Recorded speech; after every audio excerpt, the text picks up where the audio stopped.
Madam Chair, thank you very much for the opportunity. I wish the Minister of Justice was among us, and I hope that by the time I finish, he will be here. I will be very concise, candid, and also polite to our colleagues regarding the matter of the Ministry of Justice, as is my culture. Madam Chair, the ministry is responsible for many things, among others, human rights, governance, freedoms of people, access to justice, and also the rule of law. Madam Chair, this is the ministry that is cross-cutting in many areas of our human endeavor. It is a ministry that is an anchor ministry on the fundamental human rights and freedoms of an individual. It is a ministry that should promote equality and also equity. Madam Chair, there are many questions that we can ask ourselves in this country. Do we have justice as a matter of fact in this country? Do we promote it? Do we do deliberate things to make sure that we are morally fair and that we are in the right state in everything we do? Because that is justice. My simple answer would be that if we treated each other the way we would like to be treated, that becomes my own definition of justice. As it goes, do unto others as you wish them to do unto you. Madam, I contend here that money should be given to the ministry because there are many areas that are lacking. The justice delivery system in this country, or the wheels of justice, have been spinning, and some have carried on at the pace of the wheels, some have been left on the wayside, and others have had their own wheel of justice turning at a very slow pace. There is selective justice in this country. And that defines my debate today. As I said, an anchor ministry that is responsible for drafting of laws that govern us in this country. Laws such as the Public Order Act, Madam Chair. The Public Order Act has been a thorn in my flesh because of the manner in which it is administered by the Ministry of Home Affairs. The Ministry of Justice is aware that there has been a Christine Mulundika judgment in the Supreme Court, which basically renders the Public Order Act in the manner that it was before a piece of legislation that is an affront to the Constitution of this country. It is conflicting with the fundamental human rights and freedoms of an individual. So you ask yourself a question. Are the fundamental rights and freedoms of individuals in Zambia really fundamental?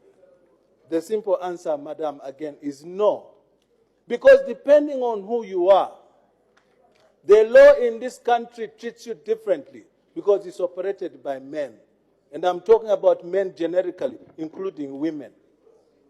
If you are a UPND and you want to gather, Madam, at my office at UPND, I have a file the size of Bible pages of the police refusing me to have meetings.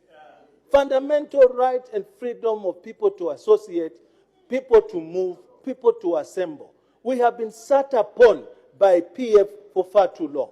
It is the same piece of legislation, Madam Chair, that MMD used when they were in government. Why is it that today is problematic? It's because some people are frightened. The very platform of the freedom of movement, freedom of conscience, freedom of association is the platform that saw PF come into power because great men such as Mr. Rupia Bwezani-Banda allowed them to have meetings a week after he was declared and sworn in as president. That is a fact. The issue of human rights is decayed under Patriotic Front. And the earlier we pick that decay, the faster society will balance once again. The behavior of our friends in PF vis-a-vis justice, human rights, is a semblance of frightened human beings. People with paranoia, scared of their own shadow. There's one thing that's constant, Madam Chair, in life, and that is change. No matter what you do, the truth has no disguise. It can grow even on a concrete slab. People now know, and there's no argument. There's no more need for any evidence. There's no need for any other convincing that PF has failed where governance is concerned. Madam Chair, the Ministry of Justice, linked to I finished with the Home Affairs, the PSMD. There is discrimination in the Public Service Management Division.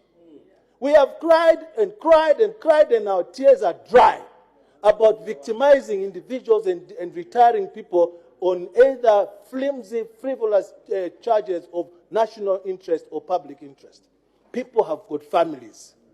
They have lost jobs under PF. It must come to an end. The earlier it comes to an end, the better. We need to ventilate this area. People in the civil service are suffering. I went into the ministries, to be specific, I went to Mulungu's house, Ministry of Lands. I was looking for my title deed. Madam, it is as though a president had come. The way they were happy to see this face, the civil servants. You can cage people only for a certain amount of time. They are suffocated because of they are working in fear. We don't need that. We need a free society, a society that is unbound from whims of individuals, men and women, who are mortal. For as long as you know, there will be your DOB, there will be your DOD. And the moment your DOD, the date of death comes, you will be no more.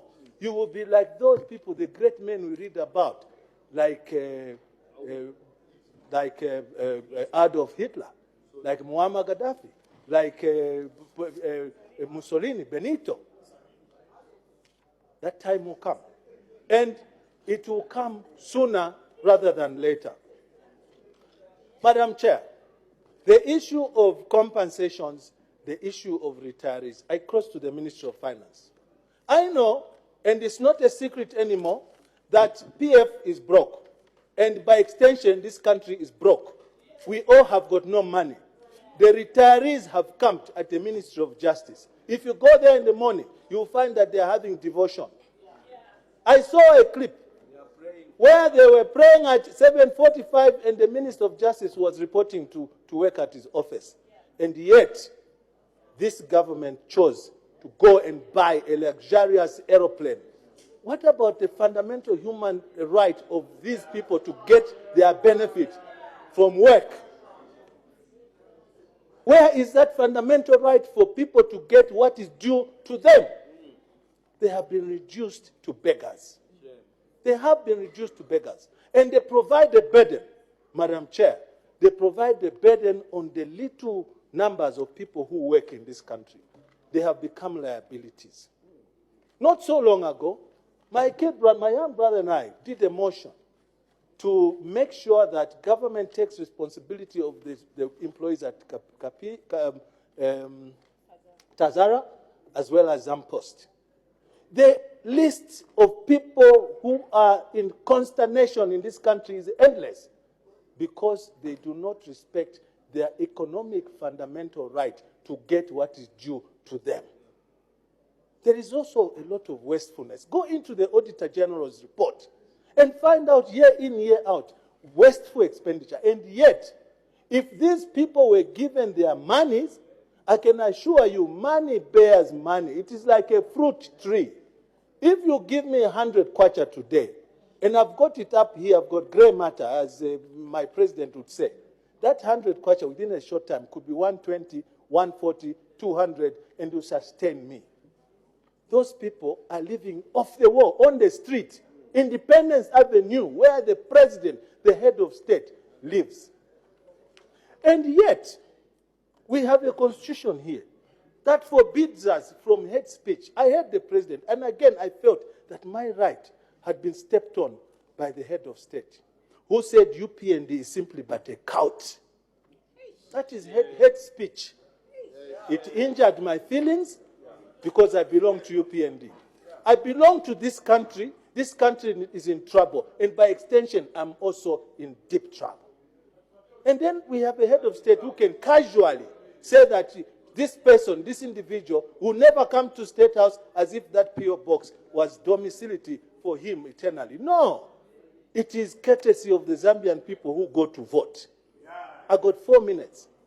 I know you dealt with the issue of Bill 10, but allow me to say the following. Congratulations for deferring that bill. It gives a window, an opportunity for us to engage one another in a constructive manner, because we need to leave a living law for the generations that's coming after us. We do need to do that. They say, madam, pride goeth for a fall. The pride that has been exhibited by PF, starting from the head of state seated here, where he said, and I quote, whether they like it or not, Bill 10 is going to pass.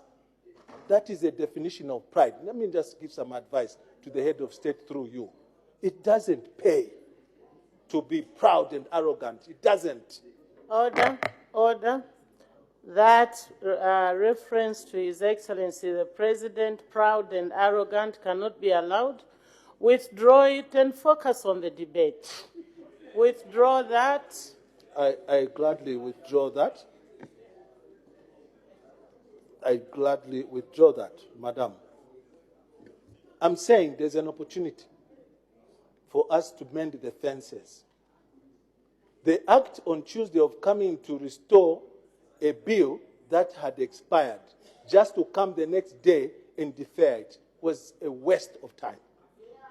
A complete waste of time, to a point where now I'm even surprised you're asking us to work non-stop.